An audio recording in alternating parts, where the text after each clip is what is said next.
This is Listening with Franklin Livingston, and our guest is Hannah Carne.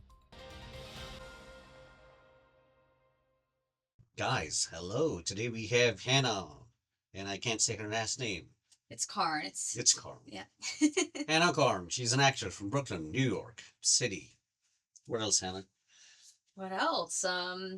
Yeah, I'm trying to become famous, so that's my goal in the You next are famous if years. you're on the show. Like, depending, famous means you want 10 viewers or you want like 100,000 viewers. I'm looking for in the millions. Oh, That's okay. the goal. Whoa. The goal is really high. So you want to become famous. What else? Um, yeah, I'm from Brooklyn. I've been studying and acting and things since I was very, very young. Um, Taken a lot of breaks, a lot of time off, explored myself, done other things, and this is what I've come back to now. So, That's yeah, fame is fantastic. not actually the goal. Fame is just, Okay, great. So yeah, I was gonna ask like, really? You want to be just famous? That's it? There are no. other ways to become famous. So. All right, guys. So she's changing her trajectory here. So what's the goal then?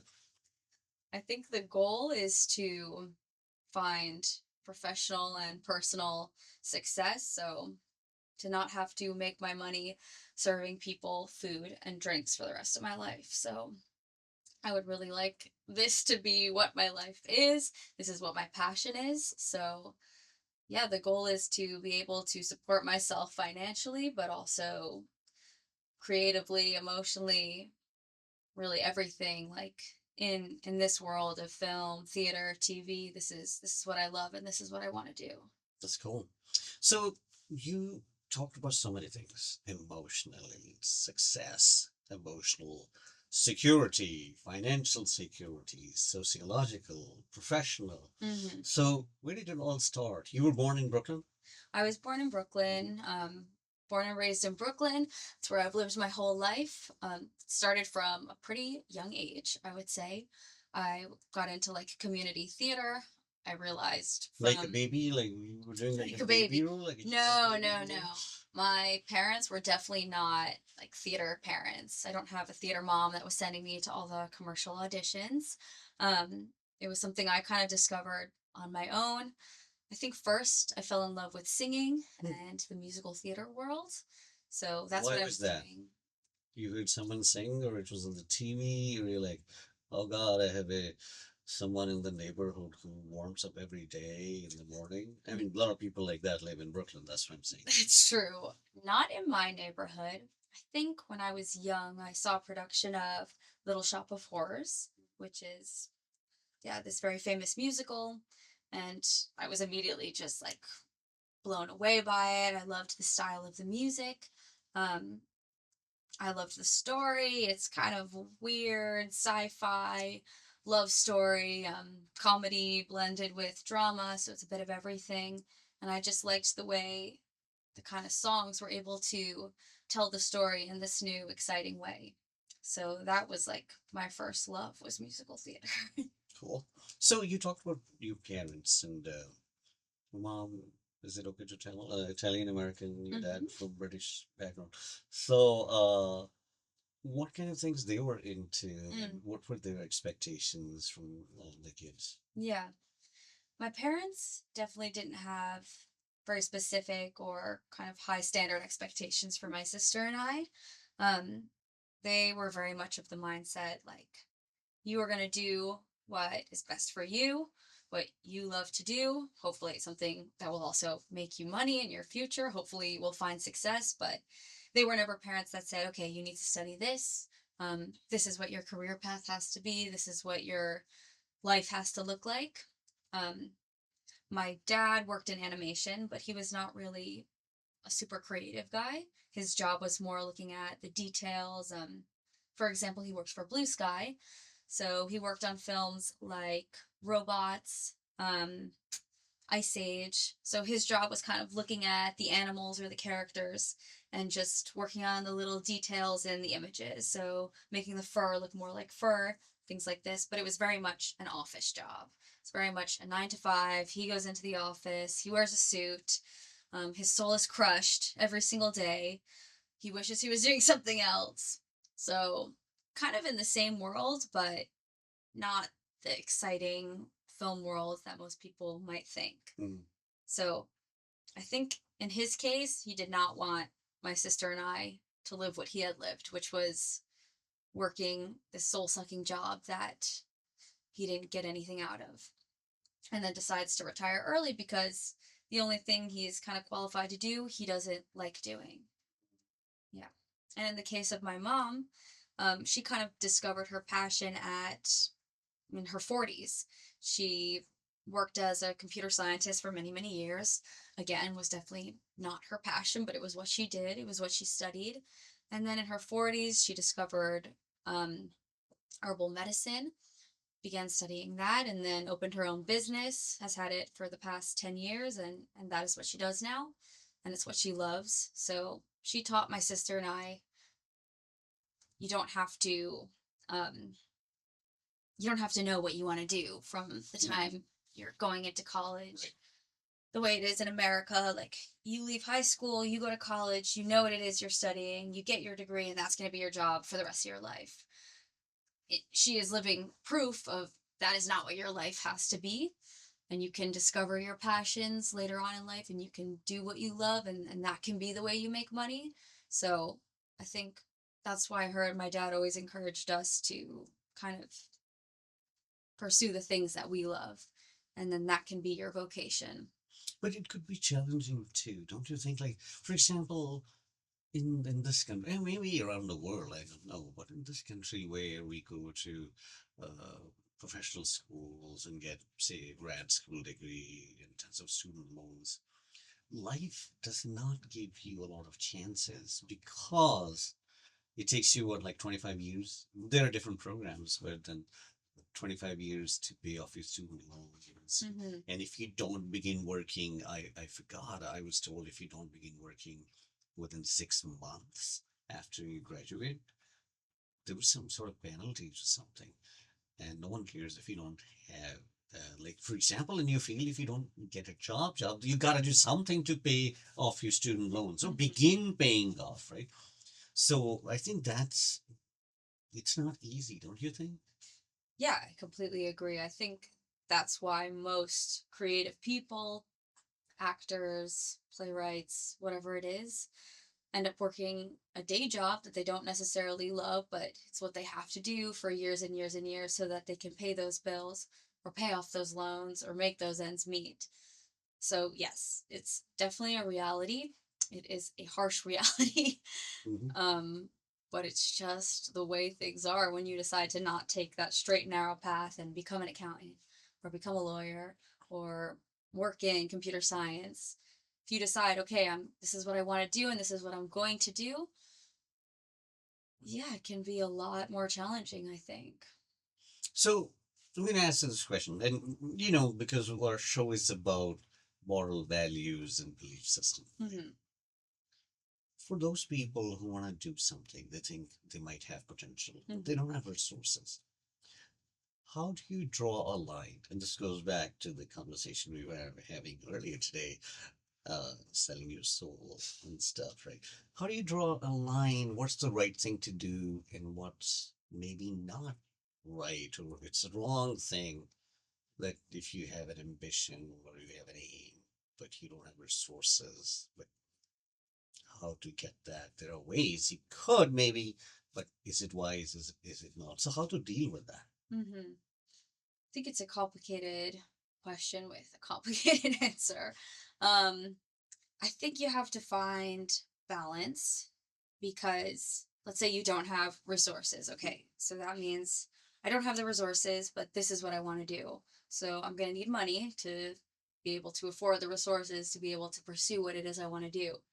So that might mean, aside from the job that you're working, however many hours, however many days a week to make that money, now you need to take all of your free time, which is supposed to be your downtime to relax, spend with friends, spend with family, to now put your energy into pursuing this other thing.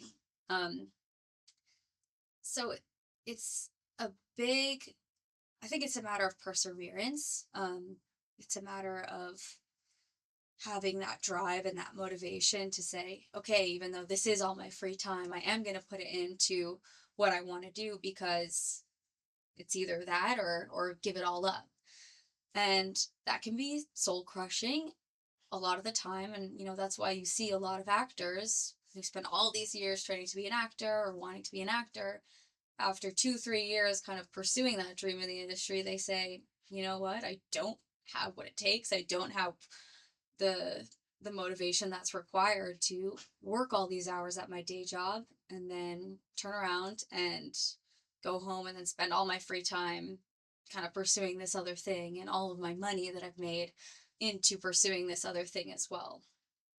So it's very tricky, I think. I think I always struggle with this. For example, if I want to make a movie that's going to require minimum $10 million, and if I don't have that, Yeah. now, how? I should go rob a bank if I know how to, right?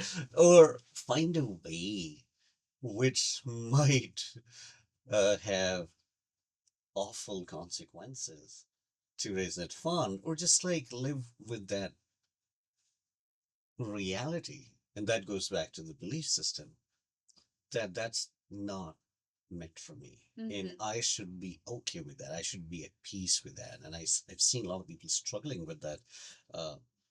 They think I'm pretty handsome, talented, or went to such and such school.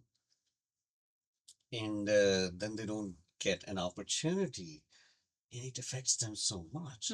Recently, like last week, I interviewed someone because you were asking who edits. There are different people who edit, and someone applied from Texas, and she has an MFA in filmmaking from Yale, but doesn't have work, right? But we want to be working together because during the interview, I sensed, and even later on, there's so much unrest, or it has affected the person so much because I don't know, they might have thought like, oh, I'm going to go to Yale, I'll have a master's, and next thing I'll be working at a network show. But when you don't get job, and then you're like, oh my God, it affects you. It's accepting that reality, especially like you live among all these artists. How could one become a functional human being when their desires are not? I'm calling it a desire, yeah. So what Not has like been your attainable. experience? Yes. Yeah. That's why I think it's the story of so many people. I mean, I went to a performing arts middle school. I went to a performing arts high school, and then I was in a acting program at my university. So since a very young age, I have been surrounded by people who have this desire or who have this dream and say, okay, I am going to be on Broadway, or I am going to be in Hollywood movies, or I'm going to be the series regular on that next big TV show. And then you go to all these workshops and you go to all these classes, and you hear that people get calls and it's not you that they're calling. And suddenly you see some people's careers taking off, and other people, you just see them kind of drift to the wayside, and they don't really know what it is they're going to do anymore. I actually ran into my friend the other day who's working at this clothing store in my neighborhood. We were like, hey, how's it going? Haven't seen you in so long. We were in the acting program together at Syracuse, and she said, yeah, I'm just feeling so stuck right now. I thought I was going to be an actor. Then I kind of decided maybe like it wasn't for me. And now I'm working at this clothing store, and I'm just like, what am I doing? I spent all these years wanting to do this, and then I realized how hard it was. I think especially like I I directed one play, and I put out a casting call on backstage, and one of the characters was kind of a woman of my demographic, so a woman in her 20s, um, casting in New York, basically. And I think I got hundreds and hundreds and hundreds of submissions, and it just made me realize, okay, every single time I apply, that's like the number of people I'm competing against. And if I don't have the photo that stands out, or I don't have the really impressive reel, um, I'm just like a face that they're just gonna scroll by. Right. I mean, yeah. Whenever I uh, cast, the average is between 300 and 350. Yeah. And I mean that I think I don't know people who read. I think I raised the bar already high or create. My casting calls usually are so.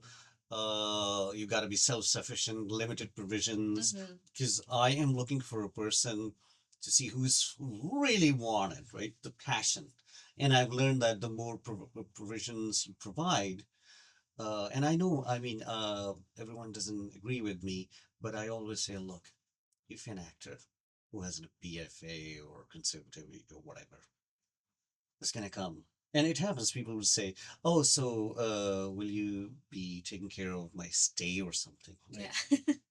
And this is I what, like saw this in 50. your listing. And why? Because in my mind, they are thinking I deserve it. Mm, And I'm thinking, based on what, like your couple of headshots or a yeah. reel, you are less qualified. You have done less hard work than somebody say CNA. You know, Mm-hmm. CNA is people who uh, clean people up in hospitals. The lowest of the nursing. They clean their shit, their vomit, and these are the people who would shift patients you don't want to even look at from a room to a room or change them. But Mm-hmm. these people sometimes would take a bus and they would sit on that bus in the middle of nowhere and go to their hospital or a clinic or wherever their facility they're serving. The facility does not pay them travel. Mm-hmm. Facility does not pay them food. Facility is not gonna say if you have a midnight shift that you can stay here. So why some of the actors, and especially these are the actors, I know this all got spoiled with the A-listers, and then people without any list, they expect the same thing. Why? Because I'm an actor. The other sad reality is, in order to become a professional accountant, as an example, or a doctor, engineer, whatever, there's some sort of certification. Mm-hmm. In acting world, you can make short film with an iPhone. You're an actor, Yeah. right? But then you decide what kind of actor. So most likely, if you are difficult to deal with, no one wants to work with you. I don't know what your experience was. Well, if you get your, as you just said, there's some sort of certification. Like, if you get your certification for being a doctor, that means you took a test and you answered all the things right. And that number says, okay, you have the information and you have the skills and you have the know how to do this job. Um, but you can have a BFA in acting, and what does that really mean? You can get accepted to university Mm-hmm. to study that acting, but maybe the university made a mistake, or maybe you just had a Also, really good it's so audition. subjective because Yeah. if you did two contrasting monologues, Hmm. and I'm the guy saying, I just like it, right? And yeah, there are no uh what's the word, Nothing measurable. yeah, Hmm. right, and the same thing with a film, whether short film, but I think what I like to see is, and if you cast, and I don't know what you were looking for, the work ethic, Hmm.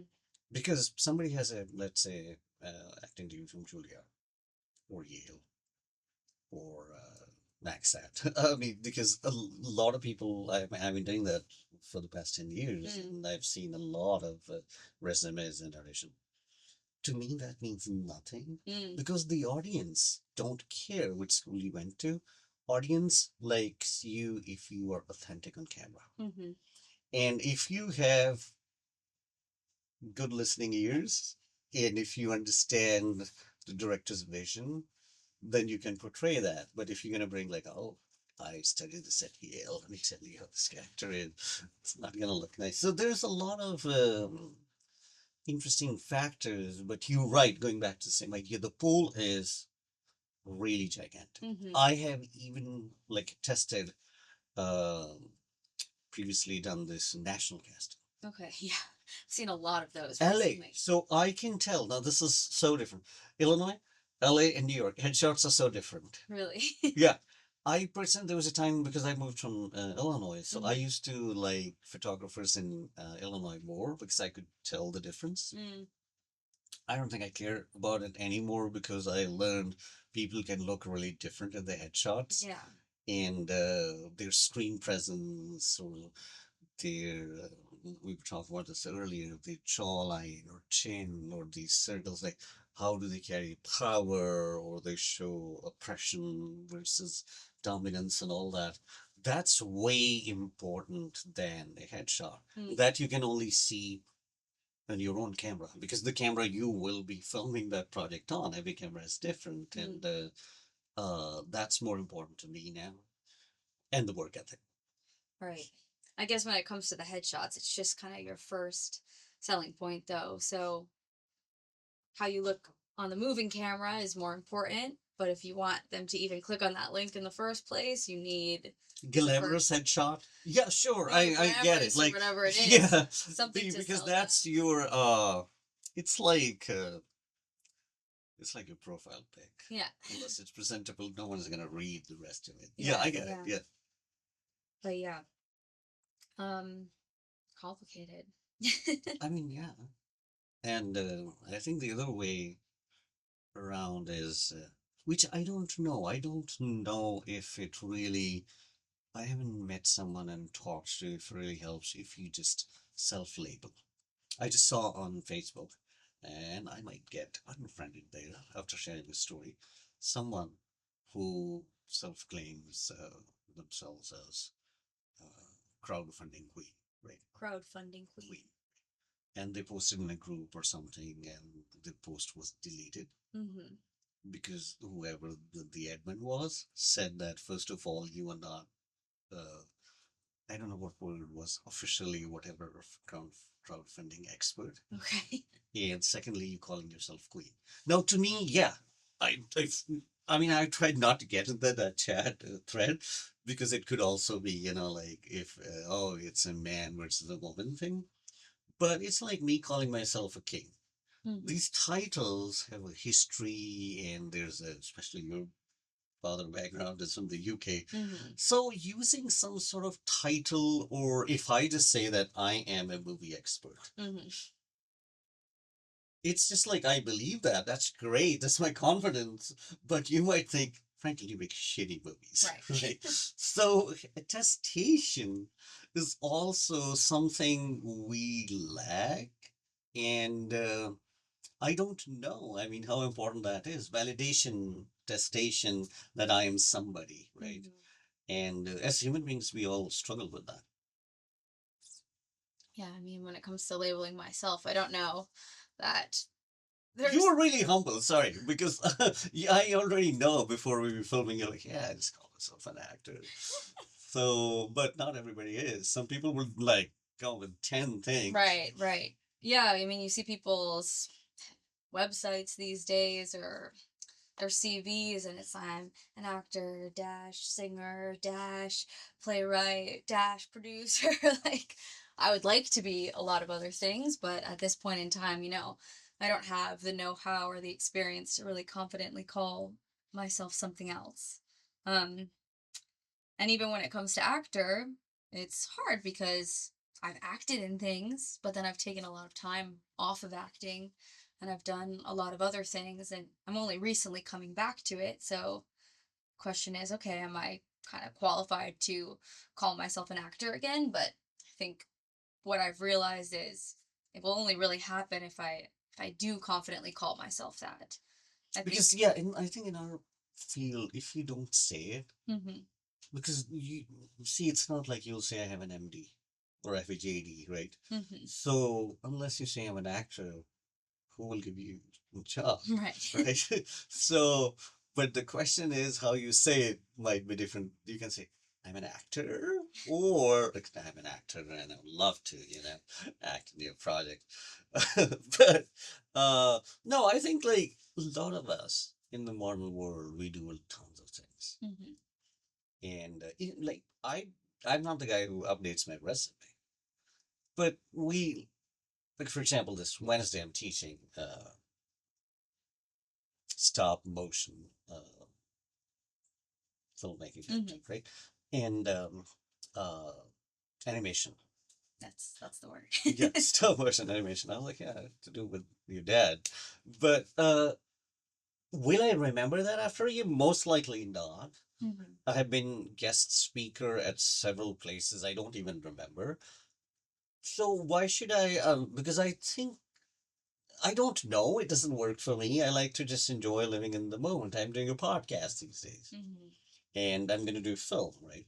And that's enough. But if I say, "Oh my God, I am also this and this and this," I don't know. I don't like that. I don't even like when people say, "Doctor so and so PhD," because I mean it's It's great. doctor, it's not mister. It's yeah, it takes like 6 years, a lot of money, a lot of passion, a lot of persistence, and all Mm-hmm. that. But the question is, I think you and your work, whatever you do, should tell who you are, right? People should remember you. Oh, John Smith is a great guy because when the flood came, he was the guy. I don't know if flood came to Brooklyn. I just made it up. He's the guy Oh, that came and helped yeah, out. right. And or yeah, instead of saying like there was a doctor or there was an engineer in our who started our boat. And in certain critical situations, life crisis, let's say your car breaks down. I don't think you're getting on I-95 gonna care about an engineer versus just a mechanic Mm-hmm. who might be from Latin America not speaking English. Mm-hmm. Whoever fixes your car, you'll be grateful to him, right? And that's the man. So that's why I think this belief system, going back to the idea where people believe we should respect a certain way, we should be addressed certain way, or self-imposing titles and all. I don't know if it helps or it really kills later on. Mm. Because if I become a king today and I'm the only guy, or there's only one person next to me who says, "Yeah, Franklin, you're the best, you're the king," and all that, when that person is gone, I'm just like done, doomed, right? Well, going back to what you were saying about kind of the expectation of how actors need to be treated in general, I find it really is so bizarre. Like you say, you could be a very kind of low level actor, but the expectation on most professional sets is, oh, like this is the talent. They need to be put in this like special little place, and we don't really talk to them, and it's kind of like us versus them. I did like a very small like comedy short with my friends this past weekend, and after we finished, like everyone's kind of helping break down, I'm sweeping up the floor, and the director comes over and is like, oh, like you don't have to do that, it's okay, I'll take over. I'm like, it was also in my house, like my house was the location. I'm like, okay, well, I'm also responsible for making sure that this is clean at the end, and also it's okay, I can sweep the floor, it's not a big deal. Like, and this director wasn't a friend of mine, but it is a friend of a friend. So I'm kind of like, you don't need to treat me in some other sort of kind of weird way. Like, I'm happy to help out. I was happy to be on the project with you guys. I want to work on more projects with you guys in the future, and I can break down the set and I can load the car, Mhm. and yeah, maybe if it's a much kind of higher level, higher caliber set, I wouldn't do that. But we're here, we're working together. This is like a collaboration, and I don't need to have a wall put between us. I think sometimes it's actually not only limited to the actors. Mm-hmm. Crew members do the same thing too. And it goes back to the idea that a tradition, some sort of tradition begins and it becomes a belief system. Mm-hmm. That's the way it should be. I remember from my second film, I interviewed a guy from Brooklyn, and we had several talks and all that, and I had to let him go because we were filming between, no, it was like upstate, an hour away from Brooklyn. And so he was asking where could he stay, and I said, "Yeah, we'll be there, and you can stay with us." I had another buddy of mine, and he was like, "No, I just would want my own bed and room and all that." So my thing was, dude, you're just a cameraman, right? It's Mm-hmm. not that you have done like sounds okay. You might have filmed a feature film. That's it. What is the difference between you, who's gonna be on set for 10 hours, Mm-hmm. versus a radiologist or X-ray technician who also take images in a hospital 12 hours on his or her feet? not asking all those things. Mm-hmm. You might, and a lot of crew people, I don't know if things changed, probably changed after COVID. They were ridiculously paid and they would expect certain amount of food. And I think I was really stupid when I was young, started short films in the city because director, there was a female friend who was directing my shorts, and she was like, "No, we gotta give them smoothies at 10 a.m. and all."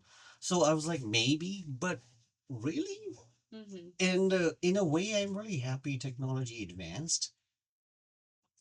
Oh God, I mean, I think the most awful experience I have had is a gentleman who might be in 60s, really old school, and he was telling me. So I really like we had a fight, a quarrel, Mm-hmm. and he doesn't have any artistic vision, no idea of colors and all. Yes, he has a camera, and it's a film camera, and he can operate it, right? Yeah. And he was telling me, yeah, back in the day, like these supporting actresses, the supporting role used to come to me and tell me they should look pretty. So he was reminding me how powerful he is. Mm.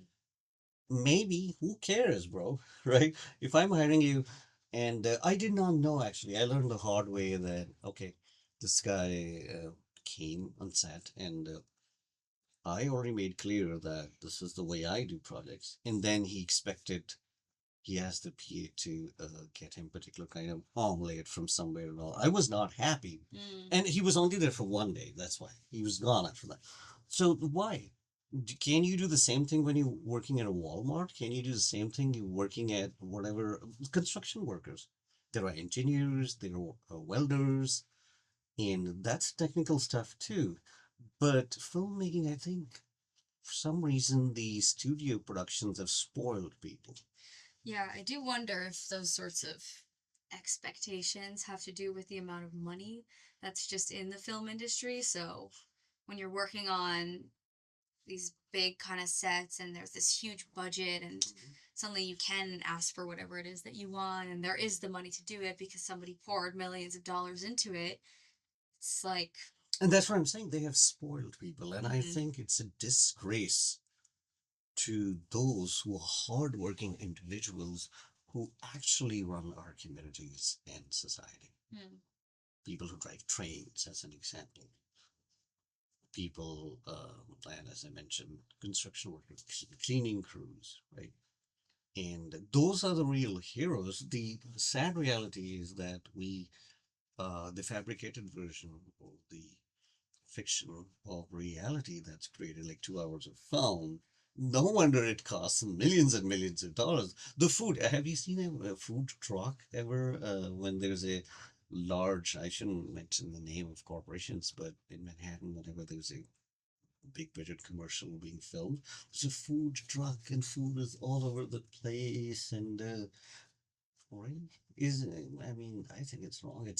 I personally think it's disrespect to the food because no one's gonna eat that food. Right. But so many options and all, and then um, if you compare that with the homelessness in Manhattan, it's so different, right? And but somebody probably thought that was the right thing to do, and it became a tradition. It became a belief system. Unless you do it, unless you provide it, I'm not gonna come. Mm. Yeah, I mean, if somebody thinks this is what my understanding is, I understand people who are in the acting world have limited resources. They, they have the jobs, they don't want to do it, but to pay the bills. So having that idea of empathy or support that I feel you, I hear you, I'll cover your travel, I'll cover your food. If you're gonna be with me for 12 hours, it's okay. I can. And the other thing is I can Mm-hmm.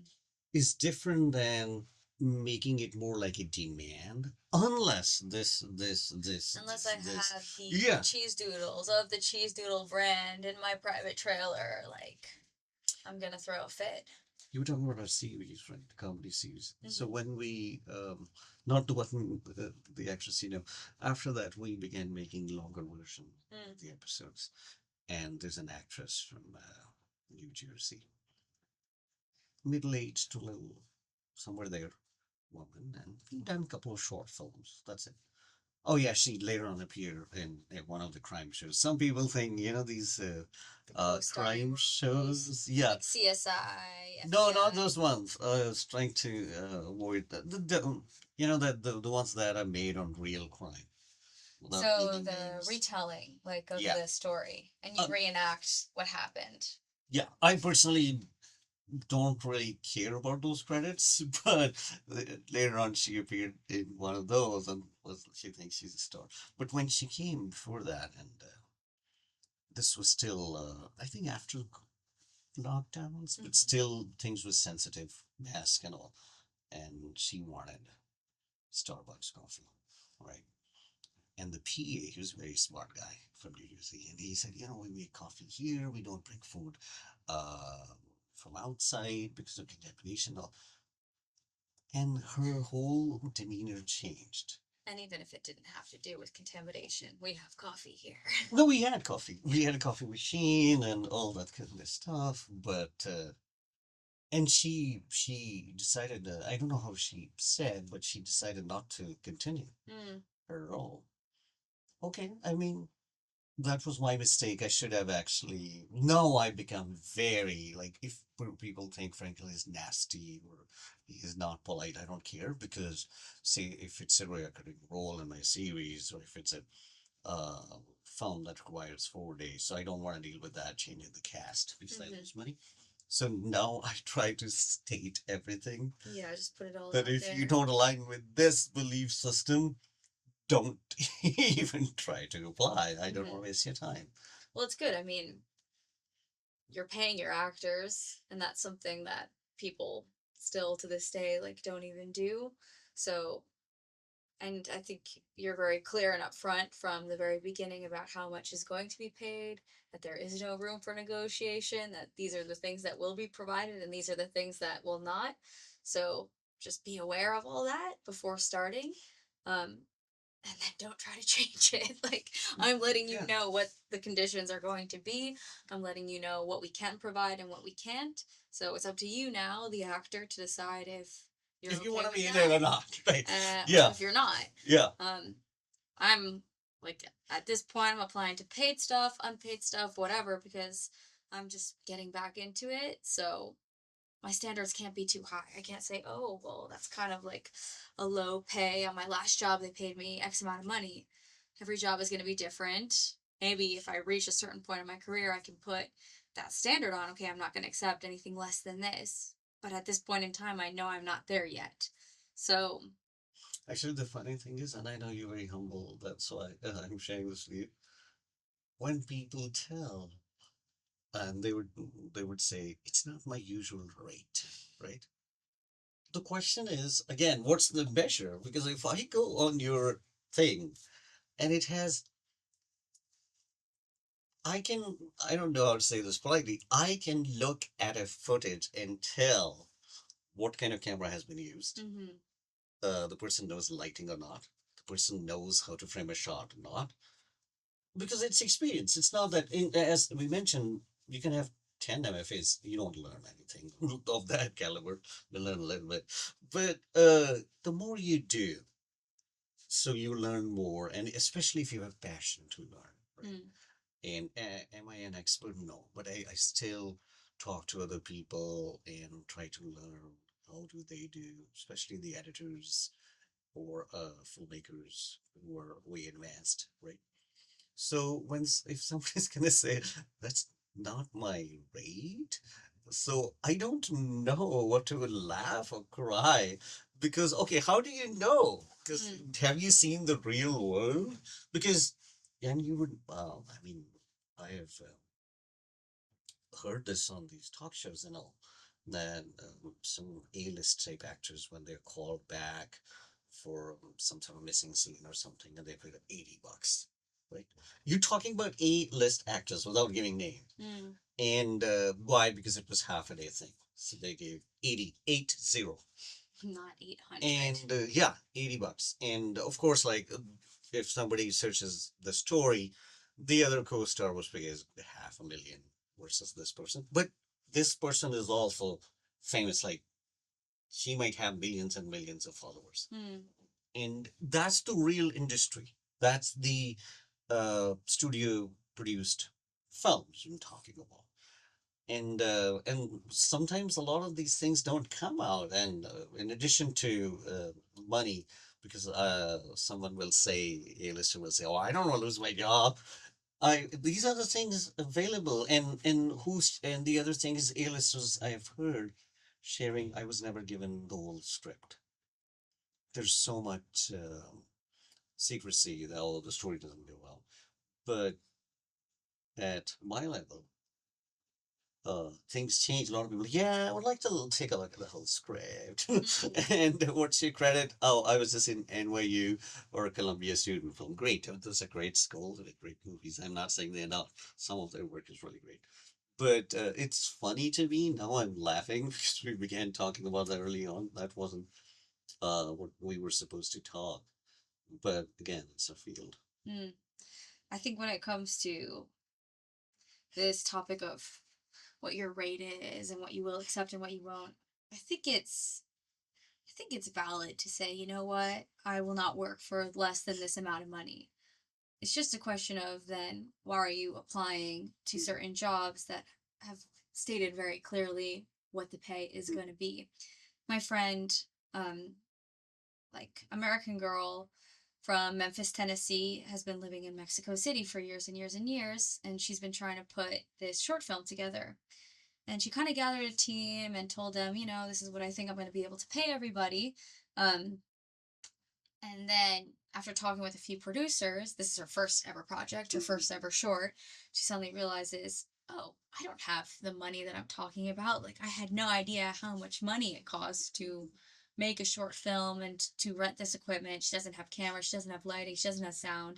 This is all things she's going to have to rent, plus the team, plus the locations. She suddenly realizes, oh, I don't have the money to pay this team what I thought I was going to be able to pay them. So she kind of had to call all of these people one by one and say, thank you for your work up until this point, which hadn't been a ton of work, but you know, they'd had a few meetings, whatever. She says, the amount of money I told you I was going to be able to pay you for pre-production, during production, whatever, I was way off. I'm inexperienced. I didn't realize this. You know, there was no contract signed or anything. She offers them a certain amount of money to say thank you for your time up until this point, but you know, this is actually what I'm going to be able to pay you if you want to stay with the project, and if not, like, take the severance pay and walk away because I don't have the cash that I thought I was going to have. And this one girl is just basically trying to get her canceled right now. She's like taken to Facebook. She's messaging all of their mutual friends saying, you know, I was told I was going to get paid this amount of money. She's like kicking me off the project. This is totally unfair. I was excited to work on this. She's offering me such a small amount of money. She's like, I don't know what you want me to do. I don't have the money that you're expecting me to pay you. Like, I would love to pay you what I told you I thought I was going to be able to, but I'm new to this and I'm realizing the money just is not there. Um, and I just think it's so weird the way this person is behaving. Like, she had in her mind that, you know, in the next few months, in August, she was going to have this project and she was going to get paid for it. And now, you know, this expected paycheck is not going to come, and she's completely furious and upset and blaming my friend. And I understand her. I understand that, you know, my friend made a mistake. She shouldn't have told these people, oh, this is what I think I'll be able to pay you. But I feel like she also did the right thing. She's paid them for their time so far. And she's saying, you know, this is now that I know better, this is what I can offer you. And you can take it or leave it. But this is what I can offer you. And please don't keep hounding me and hounding me and hounding me to pay you more because I don't know where you expect that money to just appear from. It's not here. It's not in my pocket. It's not in my bank account. I can't give it to you. I would have to work overtime and overtime and overtime to get you what you think is your rate. And she gave her like a very professional industry standard rate. And this is my friend who's never made a short film before in her life. And she slowly started to realize that, like, wait, why am I being asked to pay this extremely high rate for this person who has a few Mhm. credits? She's done a few things. She's hasn't done a ton of professional work. And she knows that this is my first ever project. I feel like I'm the one that's being taken advantage of Mhm. now because I'm not kind of qualified to be doing a project with such a high level of professionalism and such a high budget. Like, I don't have the experience. I think this is a very, very sad reality. And I can relate to your friend. And every project I finish, after that, I get my contract revised. Mm, My current contract says that as a producer, I'm not obligated for the exhibition of the project. The reason why. what do you mean by the exhibition? So, for example, happened on this show. There's a guest. First of all, he was a little, I mean, when you talk to people on Zoom or whatever, it's a little different Mm-hmm. than in person. So there's a gentleman, maybe in 60s and like a classic male, right? And I could sense it was already difficult to talk to him because he said, I mean, I made coffee for him and he was talking about NFL or something. And I Mm-hmm. said, do you know what that is? I mean, I don't know why he thought I'm such a hick that I would not know. I mean, hick or whatever, maybe from a third world country. Yeah, But whatever. we had an awkward beginning Mm-hmm. in the kitchen. So the whole day was very awkward. And then, I mean, Conry and I, we love pizza. And Conry was like, hey, can we order pizza? And he was like, yeah, I don't really care for pizza. So there was like a lot of awkward thing going on. Fast forward, his footage got corrupted. Mm. Now, the technical thing you can control. Sometimes when the footage gets corrupted, you can get it restored, sometimes no. Mm-hmm. And when there's no, you can't do that even if you spend money. So just imagine if that guy was, no, why didn't you release my podcast episode or whatever? And the contract protects me in a way, even if I don't tell that there was a technical error. Mm. I don't, if a guest has been filmed, they are paid to, or acted, same in film, they are paid to act. Yes. And after that, They've there's been there, because they've been people paid. have been so not nice to me. I did not know some people just build their uh life or whatever on this the footage. Right. Like there's a kid. Okay, the kid is a little different. He was underage. He was 16. He wanted to make a movie, and I said, okay, if you talk to your parents and all, his parents came, drove him from Washington D.C., and he acted. It's all good. Now, the interesting thing is, this is what I was thinking last week. Maybe the kid did not get a chance to act in another project. It's been a couple of years. Mm. So he keeps texting me, when is his movie coming out, Mhm. right? And he didn't want like footage, but I think mostly footage has to do with, and I don't know if it's also, and I'm talking about well, difference between genders. Females, they want more footage Mm. than men, I've noticed. And if they don't like the footage or you can't provide them, then they would just, it will be different. They'll stop talking to you or they'll be slightly rude, or I mean, you can tell. And it has happened several times, this I've noticed. And I'm trying to see now, maybe it's got to be a way I am not directly in contact. And so I don't feel that pressure. Because a lot of times, what happened to me from my first project, I heard, oh, just give me my scenes, I'll edit it myself. Mm. And I don't know how to explain what is the difference between somebody sitting in Brooklyn editing a film versus a film that has been edited by spending millions of dollars. They both are the same genre, it's a drama. Now, with the experience, I've gotten to a point where I could tell a difference. Previously, when I was new, but maybe not everybody, because the comedy series. Once my cinematographer got sick, his then fiance, now wife, took him to an emergency. He wasn't there, so I thought, there were 5 cast members, let's engage them. And we said, let's watch something. So we watched some stuff and then watched another stuff. And I asked the gentleman who's really close to me, I said, hey, do you see the difference? And he was like, no. So just imagine, you don't see the color or the composition or the quality of the picture being so different. It's like, no, it's a different style. And I was like, oh my God, okay, so let's change the topic. Because maybe that's the thing. People think that, okay, it's just like editing the way I would edit my iPhone reel. Mhm. And people then they take it a personal issue that, okay, it's not giving my footage and maybe doesn't. So for me, it's really awkward and sad. And in a way, it's hurting too. Because in my mind, why can't, I mean, all these people went to acting school, they watch movies, they watch TV. Why can't they tell a difference between this is not that movie filmed on a DSLR that you just want a footage and you can edit it and you think like that's great. It's great material for my reel. Mm. So it's been a very interesting journey. So now, yeah, that's why I feel sad for a friend. I think so. My contract, I got it revised that if somebody's in it, I don't know what the legal language is, but they will be paid up to that day they have acted. Mhm. That's it. And then the production has the right to exhibit it or not. Yeah. Which is the same thing. What if I want to change, and it happens in polite culture? It's very difficult to say that, oh, I don't think you look like that character. Because some people, you can, as you said early on, you can have a BFA or MFA.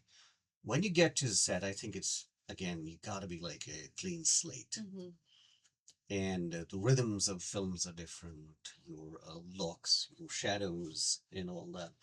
And now, what if you film someone for 2 days and you think, this person doesn't really tell that story, so maybe I should change the cast.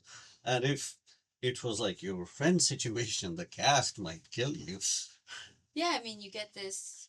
It happens though. It's something that happens a lot in the industry, right? Where you kind of have this expectation that there's this project and it's going to be this big thing, and until any contract is signed, you don't know if that's actually going to happen. And in this case, you sign the contract and you get paid and you do the acting, but there's no promise that you're ever going to see that footage like put out on some streaming platform or YouTube or whatever. Like maybe they could ask you for the takes, but you're not promising that those are the takes that you're going to use. You might change your mind and use a different actor.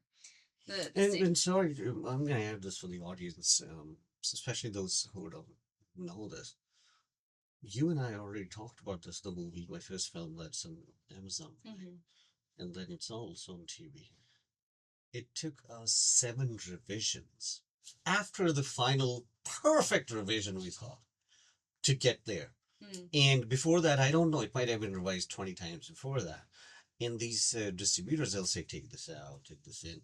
I don't know, there are distributors, maybe they charge different fees and all, they can get you in. But if you want to really play a fair game, trust me, it's like, those things like when something is blending in, which we call dissolve into black screen and all, they even would ask that, oh no, it's 1 second more than it should be and all that. The opening should be 2 seconds. It's like so detailed. Yeah, very specific. But you want to give up. I think after the 6th revision, I was like, and also money. Each time you get it revised, right. for them, it's business, it's money. Mm-hmm. So you pay them a fee to get the QC done, quality control, quality check, or whatever. And just imagine, what is that? It's all editing. So what's the difference between that editing versus me giving somebody their scene and they're saying, I got it edited, it looks so great. And so that's the way you learn. And it's not really pleasant place to be on the other side of the table when it comes to filmmaking. Yeah, it's hard, all the hats you have to wear. I mean, when we're like editing our acting reels and things like this, we don't know what we're doing, or designing a website. It's like could either pay someone a whole lot of money to do this for me, or I just figure it out myself and I see how it looks at the end and I think it looks fine. I'm like, yeah, I'm happy with that. And then you show it to a casting director and they're just like, "No." Because they see that, like, they see it from a different perspective. Yeah, they know how it's supposed to look. Right. And you're just an actor. You're just like, that looks good to me. Yeah, absolutely. I think the fade dissolve effect works there, and then they tell you absolutely not. You never should have done that. Because that's another thing when we're talking to classically means historically, there were all these rules when to use what. Now, of course, everyone breaks these rules, but if someone is famous and they break rules, it's different than me trying to break rules. Because right away, if I'm trying to break rules, You mean like the rules of how something should look, Yeah, or how yeah. a story should be told, this sort of thing. right? As an rules. example, Mhm. giving names. So if Tarantino breaks 180 rule in his movie, Right. Okay, yeah. he's Tarantino. He can do anything, right? Yeah. In my series, we broke that rule in season 3 or 4, right? And the editor in LA, uh, he right away said, "Oh, you guys did the wrong thing here, right?" See the language. It's wrong. It's wrong. He didn't even think that they might have done it intentionally. Right away, his impulse was they didn't know how to do it. They did it wrong. So having that fame, having that attestation from the world gives you enormous power. And that becomes a style, right? Or that's his way of doing that. He knows what he's doing, but if you are really, really entry level, or like people think you don't know what you're doing, then the idea is like you don't know what you're doing for real. Right. Yeah. Only the top dogs are allowed to take artistic liberties, but Yeah, I think in every field, mm, politics, law, medicine, and it's just the way of the world is. When you have money, there's a phrase they say, when money speaks, no one checks the grammar, right? So I think it's true. When you have money and fame and all that stuff, uh, it's just different. People will relate to you differently. I don't know. Okay, but here's just a test. If and you might be different, but if someone's bill is say $120, but they leave $100 tip for you, would you relate to them differently than someone who is gonna calculate? Let me see, like not 20%, maybe 18%. But Yeah. in a bad economy, I shouldn't. right. So it's the same thing. Right? Yeah, I mean, in that case, I don't know if I'm gonna think that person that left the $100 tip should have left it, but I'll definitely be happy about it. Right. No, let's say the person also becomes a regular customer. Next time, which you're, or anyone in your position, um, relatability in service attitude be different. Oh yeah, like I fit in this guy here. Oh yeah, that's when everyone starts coming, giving them a free pour, maybe sending like a little free appetizer from the kitchen, because a new expectation has been set that, okay, this guy like treats us right, so we have to treat him right too.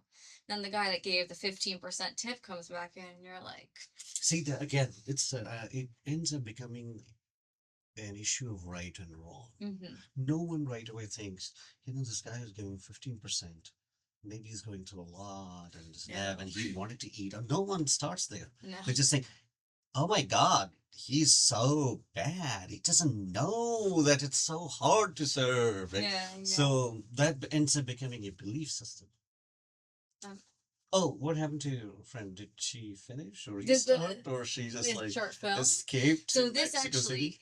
this all happened just in the past week. So she was staying with me, and I'm actually going to fly down to Mexico to like act in this short film, but yeah, it's not resolved at all right now. The situation is very volatile. This girl is taking to all the platforms, all the Facebook groups. I think the community of filmmakers in Mexico City is quite small, So she's basically trying to just get the word out that, you know, my friend is this horrible person. She treats her, you know, employees poorly, doesn't pay them like a fair wage.